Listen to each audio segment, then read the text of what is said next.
अरे बिंदु, आज घर में बहुत काम है। आज तुझे स्कूल जाने की जरूरत नहीं है। लेकिन दादी, आज तो स्कूल में मेरा टेस्ट है।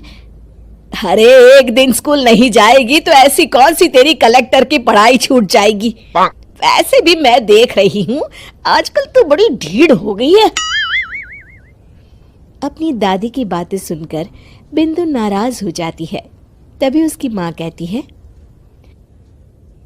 अरे बिंदु, इतनी छोटी बात पे मुंह फुलाने की क्या जरूरत है। दादी बिल्कुल सही कह रही हैं। लड़कियों को तो घर के काम काज सीखना चाहिए। अरे बहू, रमेश के लाड़ प्यार ने इसे बिगाड़ रखा है। कम से कम तू तो मेरी बात समझती है। अच्छा, मेरी पूजा का समय हो गया है, मैं पूजा करने जा रही हूं। इतना कहकर रमेश की माँ वहां से चली जाती है। इस तरह बिंदु की दादी और माँ दोनों अक्सर उसे घर के कामों में ही उलझा कर रखते थे। कुछ दिनों के बाद राजू और बिंदु के 10वीं के रिजल्ट्स आते हैं। दोनों बच्चे दादी को अपना अपना रिपोर्ट कार्ड दिखाते हैं। शाबाश मेरे लाल, तू तो बड़े अच्छे नंबरों से पास हुआ है। तभी बिंदु कहती है, दादी मैं भी अच्छे नंबरों से पास हुई हूँ। रमेश की माँ बिंदु को अनदेखा करते हुए कहती है, हाँ हाँ ठीक है, अभी यहाँ खड़ी क्या कर रही है, सुन लिया मैंने। जाकर मेरे लिए चाय बना कर लिया। बिंदु उदास होकर चाय बनाने किचन में चली जाती है। तभी राजू कहता है,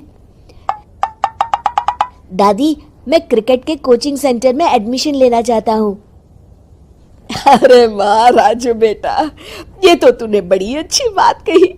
तू कल ही अपना एडमिशन करा ले, जितनी भी फीस होगी मैं दे दूंगी। अरे एक दिन मेरा पोता विराट कोहली बनेगा। इस तरह अक्सर रमेश की माँ अपनी पोती बिंदु के साथ दुर्व्यवहार करती थी। कुछ दिनों के बाद रमेश की माँ और उसकी पत्नी दोनों सास बहू मिलकर राजू का एडमिशन अच्छे स्कूल में करवा देते हैं, लेकिन बिंदु का एडमिशन नहीं करवाते। इस बात से नाराज होकर बिंदु अपनी दादी से कहती है, लेकिन दादी मुझे भी आगे की पढ़ाई करनी है। अरे क्या करेगी आगे की पढ़ाई लिखाई करके हैं? आज से ये पढ़ाई का भूत अपने दिमाग से उतार दे। इतना कहकर रमेश की माँ वहां से चली जाती है। उस दिन के बाद से बिंदु की पढ़ाई हमेशा के लिए छूट जाती है और उसकी दादी उससे घर के सारे काम करवाना शुरू कर देती है। इस तरह उसका सारा दिन घर के कामों में ही बीत जाता था। कुछ दिन बीत जाते हैं और एक दिन रमेश छुट्टियों पर घर आता है। बिंदु को घर के काम करते हुए देख उससे कहता है, अरे बिंदु बेटा, तुम स्कूल नहीं गई? पिताजी, दादी ने मेरा एडमिशन कराने से मना कर दिया है। वे कहती हैं घर पे रहकर घर के काम करना सीख। अपनी माँ का ये बर्ताव देख रमेश को बहुत गुस्सा आता है और वो अपनी माँ से कहता है, माँ ये तुमने क्या किया? आगे की पढ़ाई के लिए स्कूल में बिंदु का एडमिशन क्यों नहीं करवाया? अरे बेटा, लड़की जात है, ज्यादा पढ़ लिख कर क्या करेगी? वैसे भी शादी के बाद तो इसे घर के ही काम करने हैं ना। तुम किस जमाने में जी रही हो माँ? अगर कल्पना चावला के घर वाले भी तुम्हारी सोच के होते तो क्या वो पूरी दुनिया में हिंदुस्तान का नाम रोशन कर पाती?